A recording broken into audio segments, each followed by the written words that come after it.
Hey, it's Conrad Thompson, and you're listening to DDP Snake Pit. And of course, we couldn't do it without the handful of Hall of Famers. Ladies and gentlemen, Jake the Snake Roberts. Jake, how are you, dude? I'm ready to punch somebody in the nose.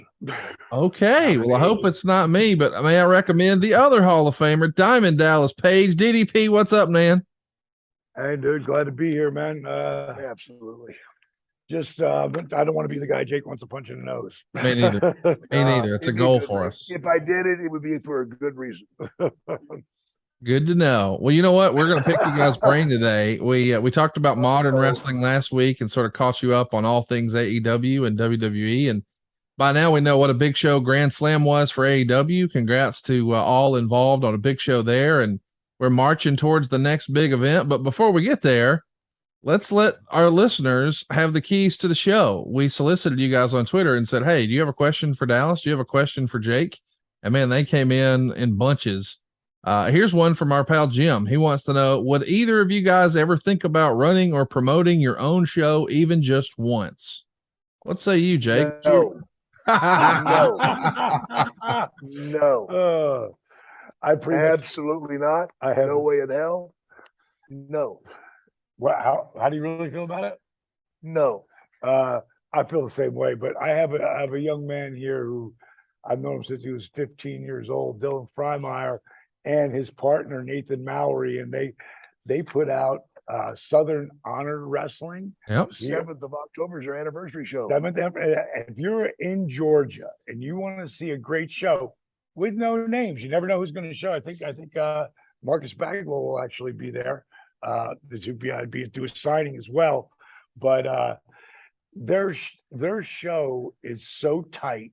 It's like watching a tapered down, originally go back to Raw before there was the whole thing with the cameras and the screens, and they shoot angles, and they've got a double cage main event that they're doing, but they don't.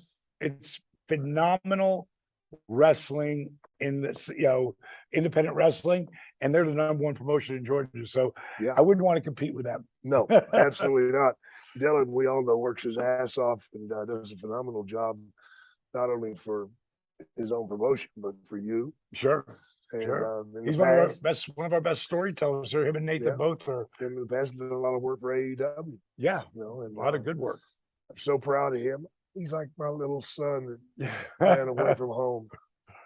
Yeah, so no. It's been like a who's who over at Southern Honor, though. So check that out. I mean, once upon a time, Chris Jericho showed up unannounced. Kenny Omega showed up unannounced. I did too. Hook's showing up unannounced. It's been a who's who. Yeah, I can't recommend it enough. Go check it out if you have the opportunity.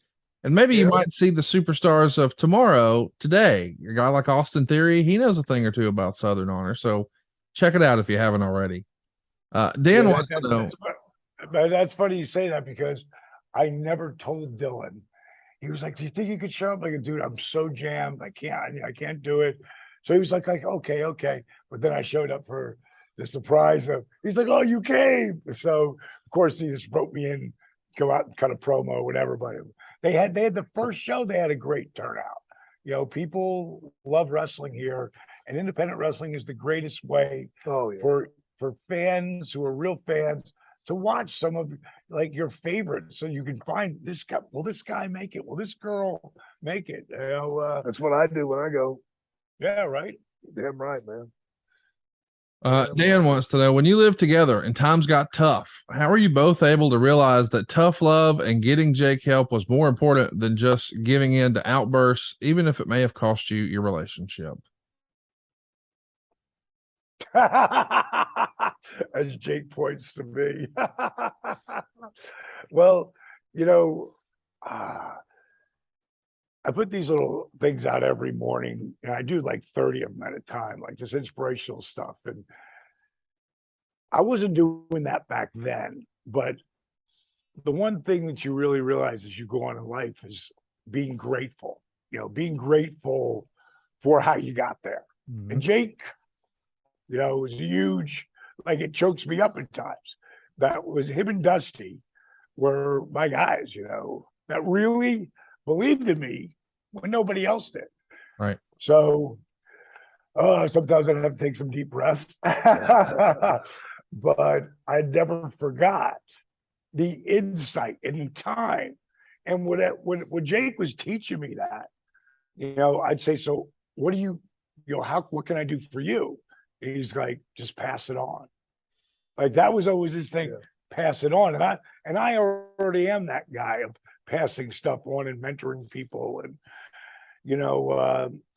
I just had so much respect, still to this day, but had so much respect that it could take down the sometimes anger, sometimes just bewilderment, and know that I just had to breathe and believe and keep moving forward. And kind of like we're doing with Buff. Yeah. I don't really call him that anymore, because Marcus is the guy who's a really good guy. Buff's a bit of an asshole. Shake the snake. It's just the way things work out with us, as performers. You sometimes get caught up in our own publicity and our own bullshit. And then you get lost. Then once you're lost, man, you're hard to get back. I know when Dallas, when we would have our confrontations, I knew the bottom line.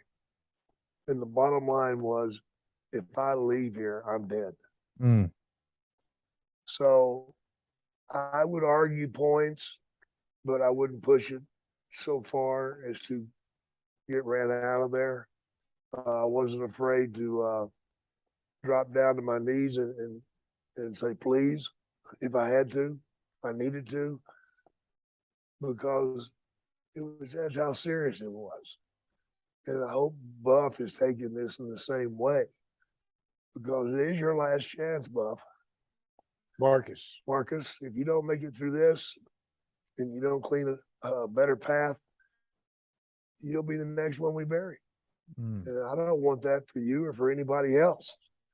And I enjoy mentoring people. It does my heart great good to see somebody that you've just tweaked a little bit, and all of a sudden you see that they're catching on, and you're like, oh my God, yeah, hell yeah, let's do this one. It's gonna be good, man. And helping people that are still struggling. I do a lot of that. And the tough thing for that is not to get emotionally connected to that person, because their sickness will wind up hurting you. And that's something I have to be careful of. Well said. Wes Gay wants to know, Diamond Dallas Page, what was the WCW environment like in '95 when the Braves won the World Series? What Braves? It was funny, just in the town of Atlanta, they said there was a billboard that said Atlanta is not a sports town, and there was a hatchet, like a tomahawk, like breaking the billboard in half. Everybody was super pumped for the Braves, just like they were last year.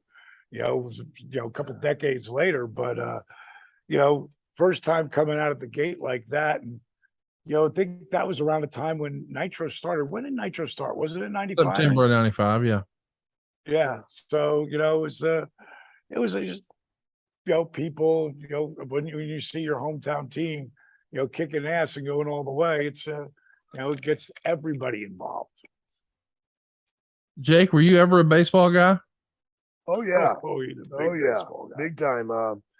In fact, back in the, I call them glory years, because when you got Glavine pitching, you got Smoltz pitching, you got Greg Maddox pitching, and Avery. Glory years, yeah, and Avery. Yeah. It's just amazing. My ex-father-in-law, he owned a nightclub in town, and he always had 5 seats behind the third row dugout, the second row. And those are great seats because they bring you things to eat and drink. And man, that sun sure does get to you out there about that 7th inning. So yeah, I was there a lot. You know, tickets were free, and the parking was. They took care of everything. Hey, I gotta tell you, Jake, I wish we had a video clip of this, and we had it for years. But Jake was playing a celebrity softball game. WWE guys were there, right? And Jake, it's Greatest catch of all time. Yeah, Jake is friggin' going for this pop-up fly, right? And Jake's running for it. I'm a gazelle. And right as he gets about to catch it, his legs come out from under him because it's freaking like raining there. And it's a complete backdrop, sliding, and caught the ball. Oh, wow. And I was carried off the field with mud up my ass so far. Oh my God. It was one of the fun. My God. I'm so bummed because it's something we would have had. Jim Duggan batting with a 2x4. And we were playing the hockey players of the NHL. Okay. And they were serious about it. They played all summer long. That's how they kept in shape. And man, we got stuck together in a bar, the hotel, and it got pretty salty in there. I didn't see any way of us getting out of there without somebody fighting. So I went to see if I could find somebody to fight because I didn't want to do it. But when we played them in the game, man, it was real serious. It was bragging rights, and we won. There you go. Guys that never played. I had Frenchie Martin playing second base. Give me a break. All positions. You know, second base. That's a great Hacksaw had torn his Achilles, so he couldn't even run. So he's hitting the ball with a 2x4 and having somebody run for him. But we had a great time doing that. It raised a lot of money for people that needed it. And for me to catch that ball was a highlight of my baseball life for sure. And then there was a home run hitting contest at the end of the game. And it was me and Hacksaw against these two hockey players, and the one guy had hit like 85 home runs that summer. But they didn't understand wrestling, and we just got up underneath their skin, man, talking shit to them. And this guy got up there, he's swinging so freaking hard, he's hitting worm burners. They're line drives about that high off the ground. Yeah. I mean, scorching the turf. And me and Duggan went out there and beat him. And Duggan still says his was that much further than mine, but I say he had an illegal instrument. Well, he's always been known to be a cheater. He's a known cheater. But you got to pull that up and watch that sometime, man, because it is the greatest catch of all time. You think it's on YouTube? I'm sure it is. Oh, yeah, we'll find it. We'll find it. Yeah. Oh! Tu fais des bons commentaires, tout un catch! Le catch de l'année pour Jim Duggan. What a catch! Jake the Snake Roberts!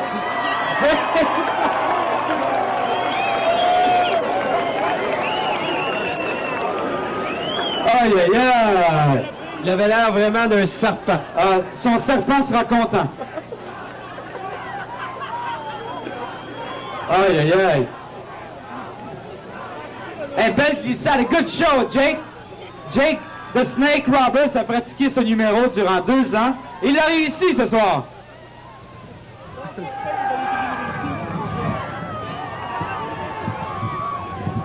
Au bâton, Daniel Dubois.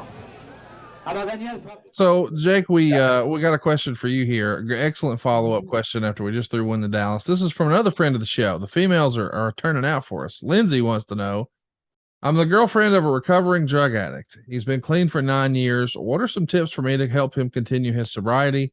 I always shy away from drinking around him, but if there's anything else, I'll take your advice. Thanks. That's a good idea not to drink around him, sweetheart. I don't know where he's at in the program, but he's made 9 years. So congratulate him for that. But I want to ask you, is he still doing the things that got him sober? Is he still going to meetings? Does he have somebody that's mentoring him along, I hope? You got to be real careful with you drinking, because even if you don't drink in front of him, he'll know it. And then an addict's mind can take things and twist them in all sorts of different directions. He might think the reason you're not drinking around is because you only drink when you're with the other guy. you know, our minds get twisted up in this thing, man. Addiction's an evil beast, and he'll come at you with every storyline that you can imagine. So, I don't know about you drinking. I would try to shy away from it in a big way, but you've got to support him and what he's doing. But say things in such a way that you're not making him do anything. Guys have a real hard time being made to do things. But suggestions are great. Encouragement's always good. And throw in I'm so proud of you, honey. That's huge. That's amazing what it can do for you. But I'm glad you asked the question, and hope you guys will continue. Dan wants to know, Dallas, what's the smallest crowd you've ever wrestled in front of? I got this one. I'll win this one. You know, I want to say like 100 people. No, wait, maybe I got to go back to when I was 23 and I wrestled 3 matches. There was maybe 38 people. 38. Yeah, I would say 35 to 40 people. It was my first time ever walking out there. I don't know anything. You know, I'm working with a guy who, you know, has been wrestling maybe a few years. I mean, there's no talking about it back then. You know, I was so nervous, but there was nobody there. But it didn't matter if it was one person, you know, because I didn't want to put myself in that position because I didn't know anything, but that's what they gave me to do. How many people for you? 5? 5 people. You wrestled in front of 5 people. Wow. 5 people. You know, here's the best part. Where was it at? Some city in Japan, and we're on the roof of a 30-story apartment building, and they're having the wrestling on the roof, and it's for the family that owns that building. That's the reason they did it. They own that whole damn building, and he wanted a wrestling show, and by God, he got one. 5 people showed up. 5 people. That was his 2 sons, his wife, and him, and a daughter. And they did not do one damn thing during the whole show. They never clapped. This is back in the day before the Japanese started getting with it with the cheering and all that. They just sat there with their hands crossed. That's all you got. And we're in the ring, and then it starts to rain. And it rains really hard. And I went out and stole one of their umbrellas and stood in the corner and shielded myself from the weather. And then I got tagged in, and I came in the ring fighting with my umbrella, hanging over myself, hitting the guy. And afterwards, they chewed my ass for making a cartoon out of it. I said, can't imagine. I kind of think you made a cartoon out of it when you put us on top of a building in front of 5 people in the rainstorm. But it's not my fault you don't know that high spot. What high spot? You shoot me in the ropes. You give me a backdrop, the umbrella, I come down slow. And they're like, really? Really? It didn't wind up well for me. That whole Japan tour wasn't your best tour. My God. It was a cage match tour. Let's do another one here. Christopher Martin. We actually got this question a variety of different ways. Jonesy Chats and Christopher Martin both want to know, did you like your feud with Jerry the King Lawler in 1996, Jake, or did you feel like it was in poor taste? Absolutely, it was in horrible taste. Poor taste is not, you know. I don't know that feud. What was the deal? Well, they were making fun of me being an alcoholic. Oh, wow. Yeah, he wound up pouring a bottle of whiskey down in my face, burnt the shit out of my eyes. Like a real bottle? Yeah. Whoa, they didn't use sweet tea? I thought they would gimmick it. No, it was, ask Jerry, he'll tell you the same damn thing, because whenever it come time for me to pour it on him, he goes, you can't pour that on me. I said, what do you mean? You poured it on me? He goes, well, Vince wanted it poured on you. That mother, you know, because at the time I was really struggling with my sobriety. And I can't say boys will be boys, because boys can be assholes. Right. And they were constantly putting things in my bag that shouldn't have been there. taking chances with my damn well-being because they were putting drugs in my damn suitcase I didn't know were there. And I'd find shit in there, paraphernalia and stuff. It was just horrible, man. And at some point we went to Japan, went to Europe, and Undertaker heard him getting on me pretty hot and heavy, calling me, pussy, you used to be a fucking man, yada, yada, yada. Yeah, this God thing's bullshit, this, that, and the other. It was some pretty rough stuff going.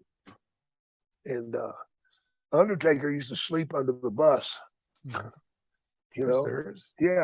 There was a compartment for luggage and Sure. And he'd go in there and sleep while they ran down the road. Really? Yeah. But he's a dead man, right? So he had the bus pull over and he got up and cut a promo in my favor. Wow. I can see that. And I told us, guys, you don't want him to go back to being the guy he used to be. So he'll kill every fucking one of you. Yeah. It was pretty rough, man. That was a real bad angle. Even Lawler didn't want to do it. I didn't know it at the time that Lawler didn't want to do it. I thought he was enjoying it a little bit too much. And I had some harsh feelings for Jerry until him and I sat down and talked about it. Now we're good. Good. That's great to hear. Yeah. Matt wants to know, do either Jake or Dallas wish their in-ring careers could have ended with a proper send-off at a WrestleMania or another big show? Of course we do. Yeah, absolutely. Yeah, and then rabbits would come out of my ears and dribble down, and they would hop off into the distance, and I would ride a giant dinosaur out.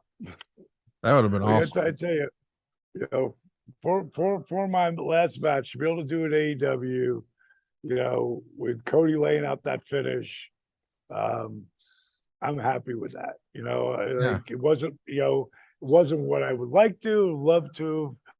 I always said I got to work at WrestleMania. I got to work, and pretty much everything I set the goal for, I did. But you got to be specific sometimes. I mean, I should have been saying to myself, I've got to work the main event at WrestleMania. That should have been my goal. And looking back, I figured I got what I was trying to do. Work WrestleMania, and I had a great match with Christian. It was mid-card.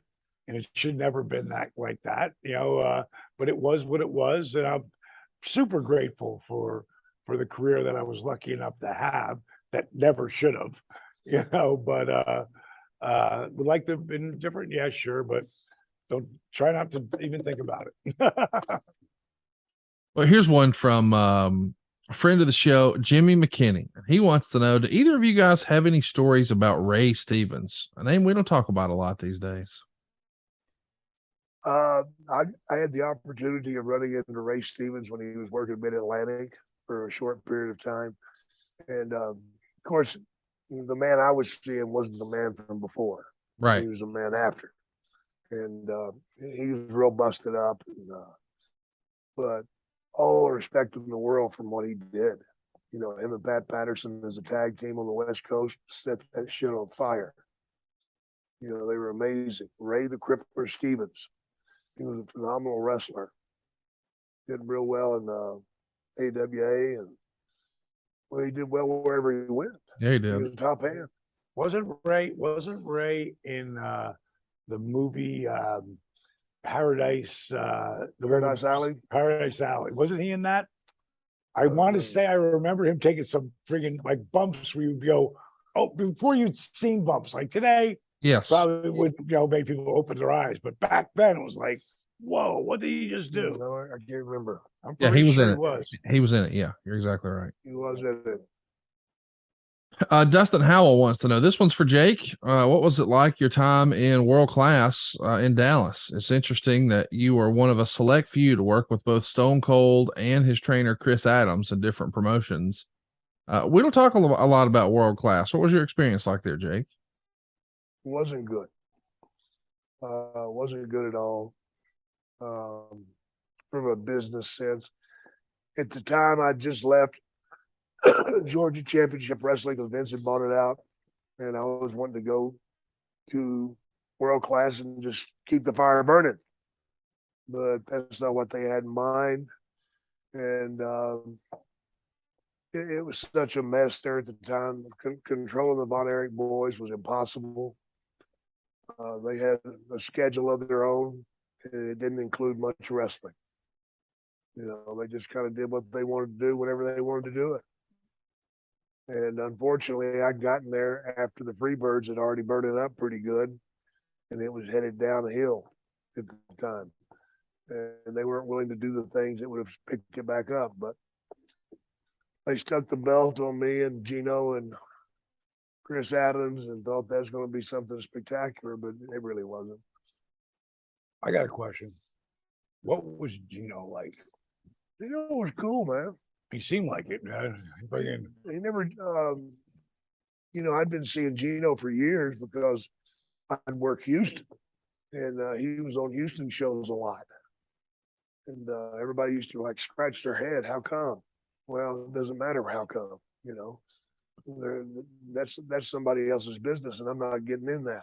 But he was always there, and he'd go out and do a great match. Gino was an old style heel. He was a chicken shit heel. You know, he didn't mind cowering off at all. He taught me a lot while I was there in world class. I know he got in the corner one time and drawed his knee up and put both his arms up. The match was just starting. I'm like, what are you doing? He goes, you'll see. I'm like, what are you doing, dude? He comes over and tags me and goes, go in and find out. So I go to the corner and I'm like, okay, ready for this damn thing to start. They ring the bell, and friggin' Kevin Von Erich runs across the ring, dives at me and throws a punch, and he's bringing his knee up. His knee catches me in the chin, and the punch hit me in the top of the head. Holy shit, what was that? And Gino looked at me and goes, now you know why I do it. Blocking that horse shit. Because it never failed. They hadn't, the boys had something in their mind, and they had to get that out at the beginning of every match. Greg Laxton has a question for you, Dallas. Can we get an update on Paige's retreat in Florida? Is there a projected opening date? Oh my God. If my wife Paige was here, oh God, she'd have a story for you. We have this place we're building is going to be spectacular, and it's going to be 4 floors. The top floor will be ours, and the bottom 3 floors, you know, that's where we'll have people stay, and you know, it's going to be a beautiful place. But when I added the 4th floor, it turned into one issue after another. And of course, we went through COVID over this period. Building codes, permits, electrical, because when you add a 4th floor, and what I did, we're already 15 feet above sea level. And if you have a bottom floor in Panama City Beach, it's pretty much a blowaway floor. Like it blows away, but we're 15 feet above sea level. So I made mine concrete, the bottom floor, which again took us back to the plans. Once I found that I could do that, because I wanted to be sealed completely, because hurricanes run through there pretty heavily. And if something was and get water all on that whole bottom floor, everybody's going to have damage, and it's going to take forever to heat, to fix it. But if I seal the thing with the sealing doors and the concrete, it could have to get to 30 feet above sea level before I would have any issues. It does that, folks. Y'all aren't going to worry about his place. Right. You'd be saving your own asses. Right. It'll be the end of the world. But the bottom line is, I built it like this on all the plans, and they had to keep getting done. So long story short, the pilings get there this week, and they're supposed to start building by the beginning of October. So look for it to be done in the next 1.5 to 2 years. So I think I'm going to do another retreat next year somewhere else, probably Mexico or Dominican Republic. I've got an idea we should talk about for that off air, Dallas. Mick Dolman has one for Jake. What's the most painful in-ring injury you've had? Not necessarily the most serious, but the most painful. In-ring. Yeah.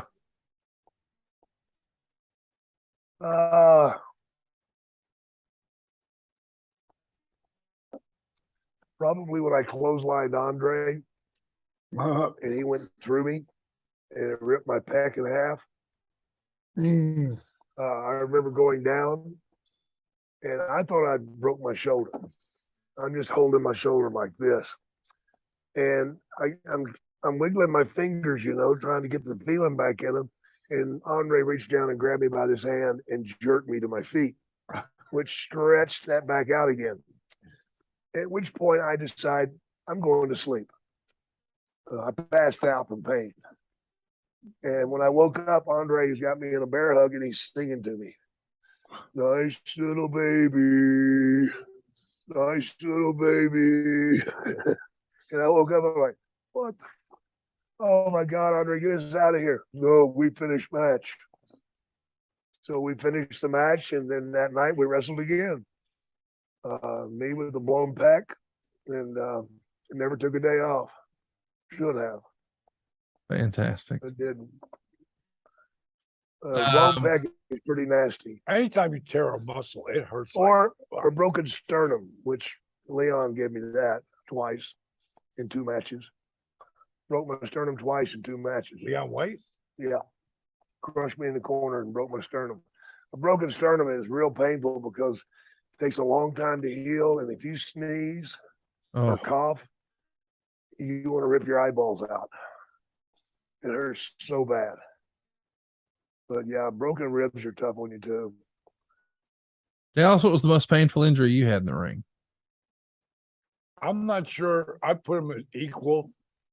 Through Shanghai Pierce into the turnbuckle, into the ropes, and I think I was too close when I went to give him an elbow across the chest, and he came off, or he hit his right side of his ribs and bounced off, so now his shoulder is heading to me at 300 pounds at a velocity of I don't know how many pounds per square inch. Yeah. Torque 22. And I went to friggin' lay that friggin' in that 300-pounder, lay that forearm into his chest, and it caught me in the back of my shoulder, and it blew out my rotator cuff. I thought someone shot me in the shoulder. It's horrible, man. We both go down. I crawl to Kevin. I'm tagging with Kevin Nash at the time, and it's Shanghai and Phineas. Dennis Knight. Dennis what? Dennis Knight. Oh yeah, right. Dennis. I loved him, man.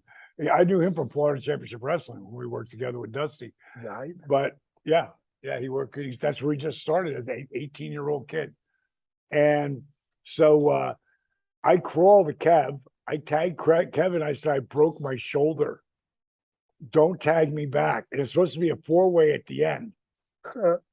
And I pull myself up on the apron, and I just won't move. I got it like attached to my body now because it hurts so bad. And here comes Shanghai to hit me, and like no, he hit me, and I hit the floor. I mean, oh my God, Kevin! Kevin did the job for me. Friggin', he came in, carried me to the back. Mick Foley walks up to me and he says, he's Cactus Jack back then. And he says, is it the worst pain you ever had? I said, yeah, man, I think I broke my shoulder. He goes, no, you tore your rotator cuff. So I ended up going to the doctor because I want to get back in as soon as possible because Jake had been in and working the territory at the time, but he had just left and him and Watts had to blow up. And that son of so I go, I got to get back in the ring as soon as possible. So I go to the doctor. They go, you got a bone bruise. I'm like, okay. So a week goes by, and I go back. I go, I don't think this is a bone bruise. Whatever needs to be done, I got to get it fixed. They go, okay, well, we're going to send you for some MRIs. I go do the MRIs. The doctor looks at it, and then he goes, gets 2 other doctors who I like to call Mo and Larry. This guy's definitely curly. And they look at it and they go, yeah, we think you got a bone bruise. I go to the gym, and I'm just riding the bike, and Lex comes up. He goes, "How's your shoulder?" I said, "They said I got a bone bruise." He goes, "How can you move it?" I go, "I can't even lift it up." He goes, "Go see this doctor." And he gave me this guy, Dr. Bill Armstrong. I go to see him the same day. Lex made a call for me. I go see him. He looks at the MRI and he goes, "You tore your rotator cuff." I said, "That's what Mick Foley said." You know? So he put me in for surgery that day. And what ended up happening, they let me go, and because my contract's up and Bill doesn't see anything in me at the time. And I told him that, I was going to leave anyway. And I know I got to leave here to come back. Kind of like what Cody did, Yeah. You got to leave to come back. And that's when Jake had called me and he heard I hurt my shoulder and he just wanted to see how I was doing.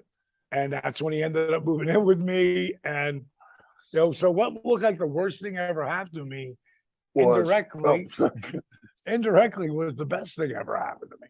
And that's why I try to tell people all the time. I don't care how bad it is, except for taking death out of the equation. Take death, because when that happens, that's a time thing. Your run is over when you die. Yeah. Well, I mean, so many. The worst thing that happened to you can turn out to be the best. Yeah. That has happened to me so many times, except for when it comes to death. When someone dies, Yeah, like there's no good. Not much of a comeback there. Yeah, and so you got to just go through time. But it was the best thing ever happened to me. Great question here that we've never talked about. Ryan Howard wants to know, what were Jake's and DDP's experiences like in TNA? Jake, you first. What was TNA like for you? Then you Next, he's trying to keep positive. I was involved in a wedding. And that was it. Okay. So How about you, Dallas?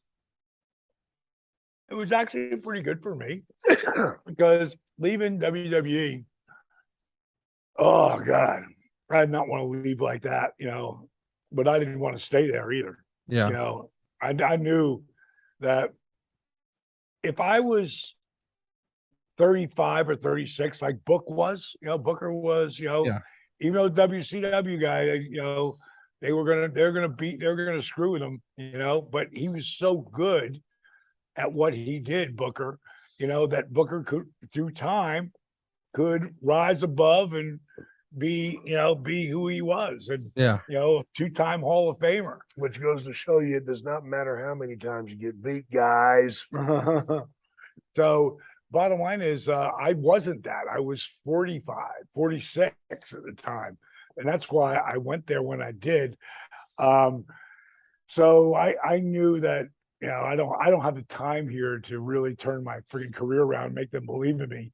So when my neck was screwed up, I just needed to leave. And 2.5 years later, it was Eric Watts who was convincing me to take another run, come back, and Vince Russo at the time, Vince, he was not my was not my favorite person. And he goes, "I'm telling you, he's changed. He's a different guy. You got to meet him. You really like him." And I went back and I met Vince, and we met in a Waffle House. And he was like, "You should come on. It's limited time. You don't have to put all the time in. You don't have to do the days." And he goes, "And we'll get you to work with Jeff." And at the time, I got excited about working with Vince. And Vince goes, "But I'm leaving." And he told me that he was getting out of the business at that time for whatever reason. And I talked to Jeff and I was like, "Listen, I want to work with you, but I don't want to work with you the first month. Let me come back and work with Raven first, and let's build it up. Let's build up some credibility so they know I'm not just coming in to do the job for you." And so I had a really good time there for the first year, and I knew it was time to go at the end, because it was back to, well, you've had your run and blah, blah, blah. And I'm like, okay, I'm out. It got me what I wanted, and not to feel as like I really enjoyed the match I had with Christian at Mania, but day one, that first, 9/10 of that promo before they had Diamond Dallas Page, the guy who ran in on the NWO to get Randy Savage, and there's 9 of them, and one of my character has me run away from Take. Let's fight. No, let's go at it. Let him freaking kick my ass back, but let's fight. No, you got to run away. You're going to be like a chicken shit heel, and it's and once I was already in it, I was in it. I should have freaking went, I'm not doing that, because that's how I learned Chris Jericho. Chris Jericho, probably one of the smartest promoters of himself, of what he would and wouldn't do. And he had, I would love to have had his psychology going into WWE. And I don't think it would have really even helped me in the beginning, because WCW was going to get beat down and I was WCW.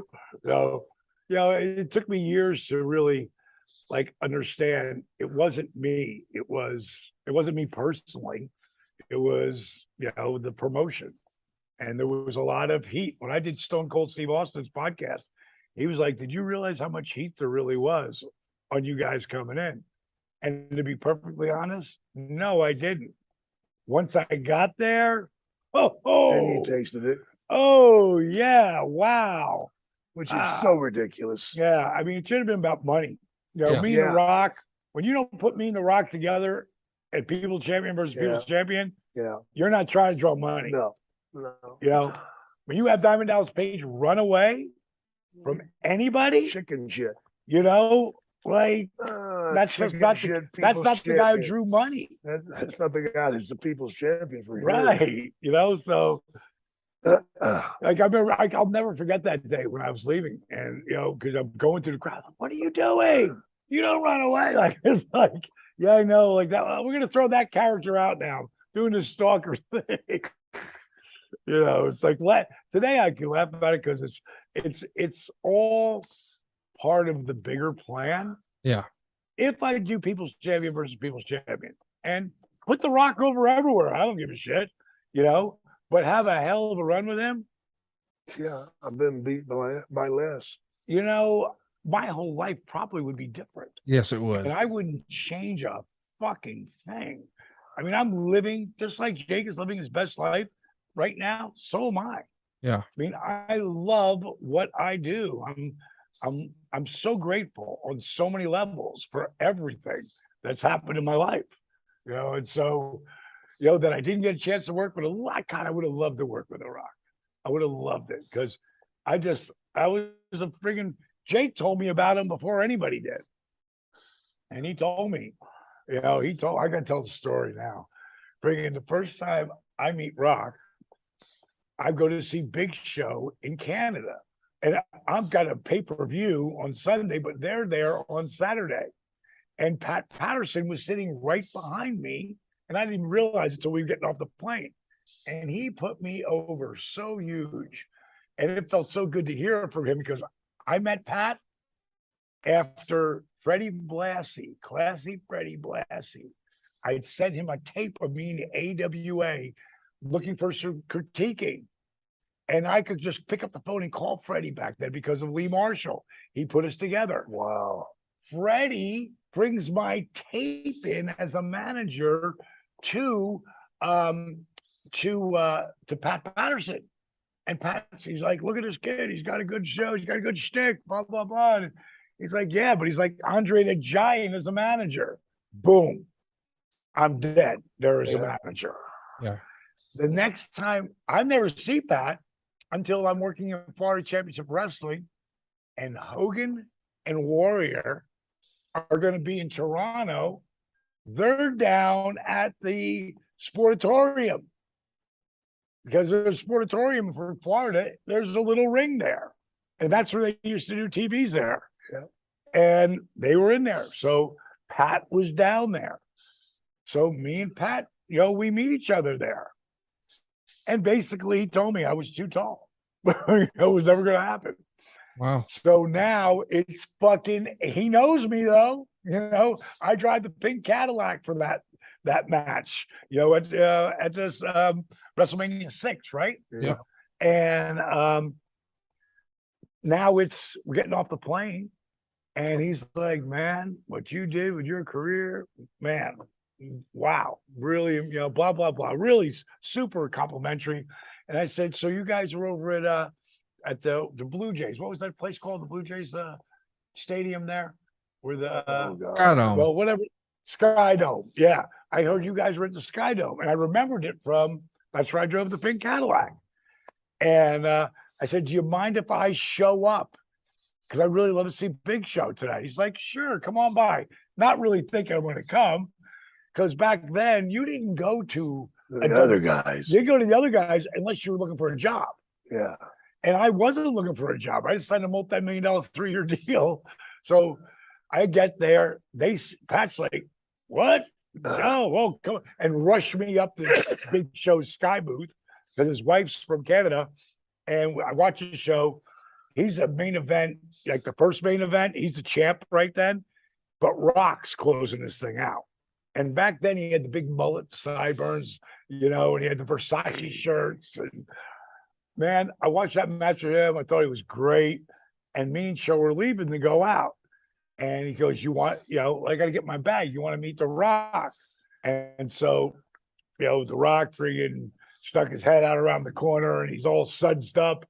And he's like, oh, Diamond, yeah, I'll be right out. So I explained to him that Jake had told me about him when he first came in as Rocky Maivia. And he said, this guy's so good looking, I don't know if I want to fight him or fuck him. And I fucked him. Jerry Lawler on that one. And, well, he would. He's easy. Rock, of course, popped on it. He goes, sounds like something Jake would say.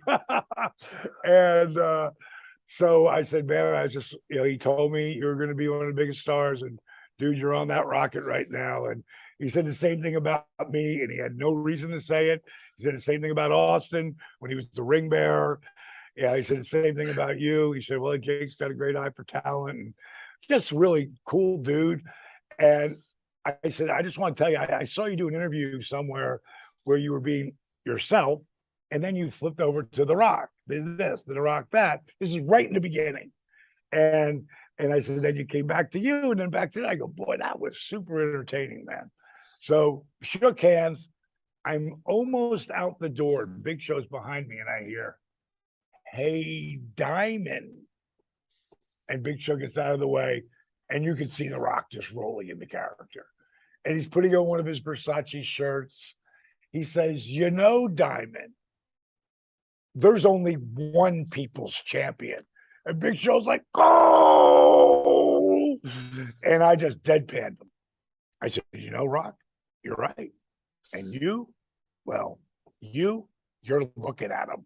Oh, and I was out the door. He gave me the eyebrow up, and Big Show was like, oh my God, you stuffed him. And that was the night I came up with the whole idea 2 years before I ever went to WWE. Me and Show went out from strip clubs in Canada. They are crazy. They're crazy. So I ended up getting back home, and I'm trying to wake Kim up, at the hotel. And she's like, no, leave me alone. I'm like, no, I don't want to fuck you. I want to tell you a story. Like, what? I got to tell you, I'm going to show up in the WWF. She's like, what? You just signed a multi-million-dollar deal. I got a 3-year deal. Just signed it. And she's like, what? I go, just come on, wake up. And I said, what they're going to do? Because when I first said something to The Rock, I'm not going to say what I said, but what I said made him stick his head around the corner like, who the fuck said that? Like, I know that voice, but who said that? And I said, they're going to turn off all the lights in the building, and everybody's going to think it's Jericho. But then it goes to 15 seconds, 20 seconds, 30 seconds. And JR is going to say, hold on, everybody, we're having technical difficulty. And then for the first time in a blacked out building, you hear my voice. And it says, who's the real people's champion? And spotlight on me. You're looking at him. and I throw up the diamond cutter, bang, boom, boom, boom, explosions. You know, I go to the ring, and I swear to God, I said this to her. The Rock will be in a movie. He won't be able to be there, or he'll be injured. There'll be some reason. Rock wasn't doing movies back then yet. When I got to WWF, he was filming Scorpion King. Like God laid it all out for me. And I said, you know, it's the first time I've ever like, no, this is what I'm doing. If it would have been WCW, that's how it would have been. I'm doing this or I'm not doing it. But I didn't do that. And I threw it out as, well, this is what I'd like to do. No, we have this for you. And of course, we know what happened. I went with it. But what I learned from that, because what happened from that, what I learned from that is sometimes you can't be afraid to walk away from the table. Yeah. And that was the biggest lesson. The reason why we're in this building that I own, I have no fucking debt on anything. Zero. Because I've learned sometimes if this doesn't feel right to me, I'm out. Walk away. I'm out. And it was great. I would love to work with The Rock. But if I would have said to him, when you want to do People's Champion versus People's Champion, give me a call, I might not have made it to the elevator, you know, because I feel they would have beat me down there. But Rock would have worked with me. When you're working with the dead man freaking, that's his character. Right. Like, he doesn't sell. I don't know how I didn't put that all together, you know. So in the big picture, I mean, I would have loved to work with Mark under different circumstances because I think he's one of the greatest ever. Ton of respect for the cat. Didn't work out for me. But in the big picture overall, life did. And super grateful for it. Well said. John Osborne wants to know, a few years back, you were doing an autobiography, Jake, and said in the past that it was just being edited. What's the status of the book now? Do you still have plans to release one? I do have plans to release one. In fact, I sniped one of your guys. Oh, good. He done a bunch of research for me. I paid him well and got me the information I needed, so I can tell you that I'm going to be finishing that book within the next month. Oh, wow. It will be through, and we're going to get to it, getting it out there. I'm doing it all on my own. I'm paying my way the whole way through. I'll buy as many books as I can, and then when I sell those, I'll buy some more, but I'm not going to give my book away. But we're looking at about 600 pages, 700 maybe. Oh, wow. It's pretty thick. That's awesome. In fact, I'm on the way to work on it now because I'm running low on oxygen. So pardon me. I'm out of here. I got to go because I'm getting low. All right, brother. Love you, man. Yep. Good deal, man. Well, listen, we'll see you next week, Jake. I like you too, Conrad. Absolutely, man. Well, we appreciate the time today and look forward to hearing from you again next week. But first, Jake, before or Dallas, before I let you go, Poppy has a question. Go ahead, Jake. That I think a lot of folks want to know here. Will you ask DDP what got him into yoga and how he constructed his own personal version of it, and what makes DDPY different than just regular yoga? And I knew that if I save this for last, I could just turn my microphone off and walk away because you had it from here. The clip notes is I blew my back out, you know, when I was wrestling and in end of '98, and you know, they said my career was over, and I'm the guy who wouldn't be caught dead doing yoga the first 42 years of my life. Right. But I wanted to still wrestle. I still want to live the dream.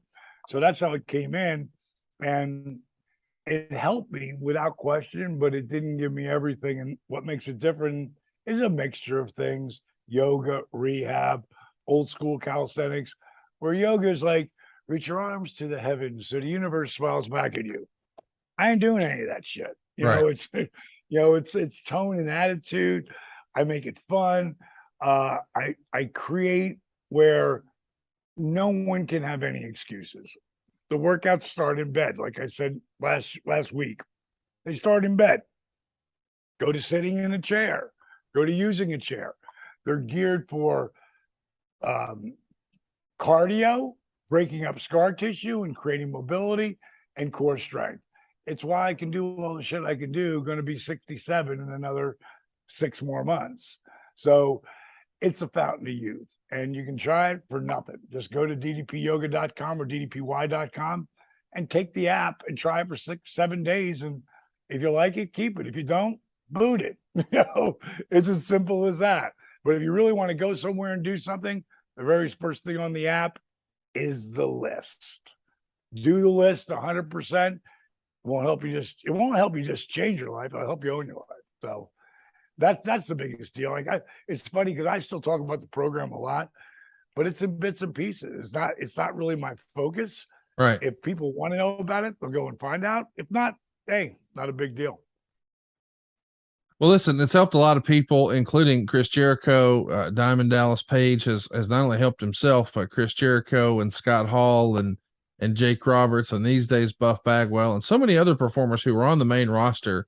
You know, whether it's guys like Darby Allin or guys like Drew McIntyre, on and on. I can't recommend it enough. Everybody I know who's done it absolutely loves it. And you'll just start to feel more limber. You'll start to feel a little more alive. I mean, highly recommend it. I think that's a good place for us to end today's episode. I think next week we're going to be visiting with Jake. It'll be just Jake and I next week, but then you'll be back in 2 weeks, and maybe we've got something special up our sleeves. We can't talk about on the show yet, but there's going to be some exciting developments in the coming weeks and months here on the podcast. Fair to say? I would say so, my friend. I look forward to you when I get back from Alaska. Anybody who's in the Alaska area, I will be at the show in Fairbanks. Just look it up.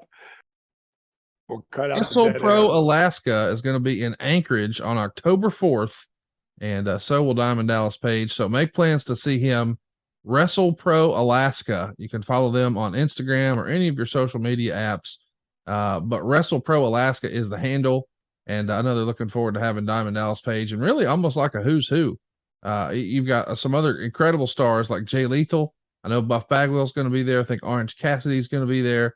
Tennille Dashwood, you probably remember her from her WWE run. Lots of talent there. Maybe our favorite, though, Diamond Dallas Page in Alaska, coming your way October 4th in Anchorage for Wrestle Pro. So stay tuned to that and everything else DDP right here on DDP Snake Pit. See you next week. Thank you, brother.